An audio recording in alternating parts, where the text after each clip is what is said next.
Premium triplex villas at Kollur, APR Projects. నమస్కారం పద్మ గారు. నమస్కారం విక్రమ్ గారు.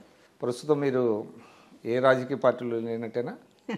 ప్రస్తుతం లేనట్లే. భవిష్యత్తు ఇంకా నిర్ణయం జరిగిందా లేకపోతే ఇంకా? నిర్ణయం జరిగిందా అంటే మొగ్గు ఒకవైపు ఉంది, ఇంకా నిర్ణయం పూర్తిగా అనేటటువంటిది నేను కూడా అన్ని విషయాలు ఆలోచిస్తున్నాను. ఖచ్చితంగా రాజకీయ పార్టీ చెప్పారు, 2-3 సందర్భాల్లో మీడియాతో అన్నారు, అంటే మీ అడుగులు ఎటువైపు పడుతున్నాయి అనేది చూచాయిగా చెప్పారు, కానీ స్పష్టంగా చెప్పలేదు. ఎందుకంటే మీరు చిరంజీవి గారి కుటుంబానికి కూడా చాలా సన్నిహితులు. అంటే పవన్ కళ్యాణ్ గారు జనసేన ఉన్నది, జనసేన కూడా ఒక ఆప్షన్ అన్నట్టుగా వినపడుతుంది. అటు తెలుగుదేశమా జనసేనని నిర్ణయించుకోలేకపోతున్నారా లేకపోతే ఆ స్పష్టత అయితే ఉందా?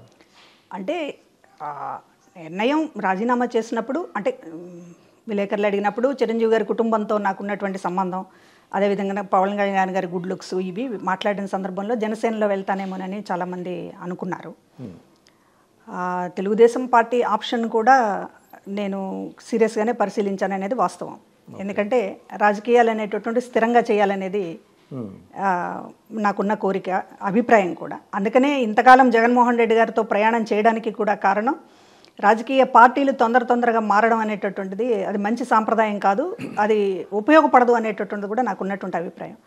అందువల్ల కూడా ఒక రాజకీయాలు స్థిరంగా చేయాలంటే ఒక పార్టీలో ఉండాలి, ఒక పార్టీ అనేది ఈ జగన్మోహన్ రెడ్డి గారి దగ్గర నుంచి ఖచ్చితంగా రావాల్సినటువంటి అవసరం వచ్చింది. కనుక ఇక మరొకసారి స్టెప్ మారడం అనేటటువంటిది అనివార్యత వచ్చింది. కాబట్టి ఇప్పుడు రాజకీయాలు స్థిరంగా చేయాలి అనేటటువంటి దాంతో మొత్తం మనకున్నటువంటి ప్రాంతీయ పార్టీల్లో బలమైనటువంటి ప్రాంతీయ పార్టీ, అదేవిధంగా నాకున్నటువంటి సంబంధాలు వీటి రీత్యా తెలుగుదేశం పార్టీ వైపు ఒక ఆలోచన చేశాను. నిర్ణయం అయితే ఇంకా తీసుకోలేదు. అదేవిధంగా కొంతమంది జాతీయ పార్టీలు అయితే బాగుంటుంది, స్వేచ్ఛ ఉంటుంది రాజకీయాల్లో అనేటటువంటిది కొంతమంది మిత్రులు సలహా ఇస్తున్నారు. నిర్ణయం అయితే తీసుకోలేదు, కానీ ఖచ్చితంగా నా మొగ్గు అయితే తెలుగుదేశం పార్టీ వైపు ఉంది. అంటే జాతీయ పార్టీలు అన్నారు, జాతీయ పార్టీలు అయితే రెండే జాతీయ పార్టీలు. సరే, కమ్యూనిస్టుని మనం పక్కన పెడితే అటు కాంగ్రెస్ పార్టీ కావచ్చు, రాష్ట్ర బీజేపీ కావచ్చు, అంటే రెండు పార్టీలు కూడా చాలా బలహీనంగా ఉన్నాయి. జాతీయ పార్టీలు అయినప్పటికీ రాష్ట్ర స్థాయిలో వాటి ఉనికి సరే, ఎన్డీఏ భాగస్వామ్య పక్షంలో బీజేపీ ఉన్నది, జాతీయ స్థాయిలో వాళ్ళు అధికారంలో ఉన్నారు, అది looks more attractive Congress party కంటే. కానీ మీ భావాలు, మీ సిద్ధాంతాలు, మీరు కొంత వామపక్ష భావజాలం నుంచి వచ్చిన వాళ్ళు కాబట్టి మీకు బీజేపీ సరిపడదు కదా. అంటే ఒకటి ప్రాంతీయ పార్టీలు బలంగా ఉన్న తర్వాత జాతీయ పార్టీలు ఖచ్చితంగా బలహీనమైనటువంటి స్థితికి వెళ్తాయి ఆయా రాష్ట్రాల్లో. ఇక్కడ ప్రాంతీయ పార్టీలదే హవా నడుస్తోంది కాబట్టి ఇప్పటికిప్పుడు జాతీయ పార్టీలది ఏదో ఆధిపత్యం ఉంటుందనేది కాదు, కానీ రాజకీయాలు చేయాలి అనుకున్నప్పుడు, రాజకీయాలు స్థిరంగా చేయాలి అనుకున్నప్పుడు, ఒక రకమైనటువంటి కంటిన్యూటీ ఉండాలి అనుకున్నప్పుడు జాతీయ పార్టీల గురించి ఆలోచించాలి. మీరు అన్నట్లు భావజాలాలు ఇవి సమస్య ఉంటుంది. అదే సందర్భంలో మోర్ డెమోక్రటిక్గా ఉంటుందా అనేటటువంటిది కూడా ఆలోచించాల్సినటువంటి అవసరం ఉంటుంది.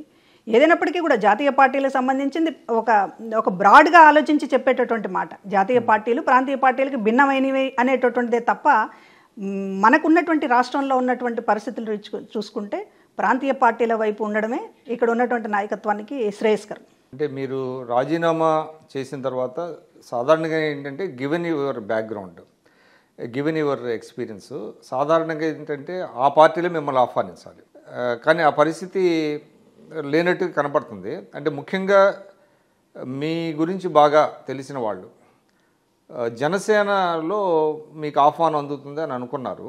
పవన్ కళ్యాణ్ గారి నుంచి కానీ నాగబాబు గారి నుంచి కానీ, ఎందుకంటే నాగబాబు గారు మిమ్మల్ని ప్రజారాజ్యంలో కొంత ప్రోత్సహించారు అని అనేవాళ్ళు, అంటే మిమ్మల్ని స్పాట్ చేశారు. ఆయన అధికార ప్రతినిధిగా మొట్టమొదట సజెస్ట్ చేసింది నాగబాబు. అది మిమ్మల్ని ఒక సభలో మిమ్మల్ని స్పాట్ చేసి ఈమైతే బాగా మాట్లాడుతున్నారు అని నాగబాబు అప్పుడు చిరంజీవి గారికి సజెస్ట్ చేయడం, మిమ్మల్ని ఆ విధంగా మీకు అధికార ప్రతినిధి ఇవ్వటం జరిగింది. అది అందరు అంటారు, నాకు కూడా తెలుసు. కానీ మరి ఎందుకు జనసేన ఎందుకు మీకు ఆహ్వానం పలకలేదు? ఆహ్వానం పలకపోవడం ఏం లేదు. ఇప్పుడు ఉన్నటువంటి పరిస్థితిలో కూటమి ఉన్నటువంటి ఒక బలమైనటువంటి పొజిషన్లో కూటమి ప్రభుత్వం ఉంది. ఎవరు బయటకు వస్తారు, వాళ్ళని మనం పిలిచి ఆహ్వానించాలి అనేటటువంటి పరిస్థితి 3 పార్టీల దగ్గర లేదు. ఇప్పుడు ఉన్నటువంటి ఒక 6 నెలలు కూడా కాలేదు. ఒక 164 సీట్లు వచ్చినటువంటి ఒక విజయం మూడ్లో ఉన్నటువంటి వాళ్ళు మనల్ని పిలుస్తారనో లేకపోతే ఆహ్వానిస్తారనో మనం తలుపు తట్టాల్సిందే ఎవరైనా సరే.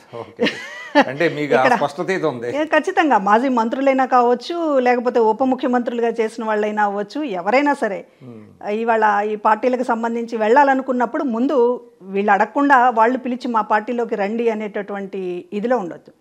ఒకటి నాకు సంబంధించి వచ్చినప్పుడు 2017లోనే తెలుగుదేశం పార్టీ అధిష్టానం నన్ను ఆహ్వానించింది పార్టీలో. 2017 అప్పుడు తెలుగుదేశం పార్టీ అధికారంలో ఉంది.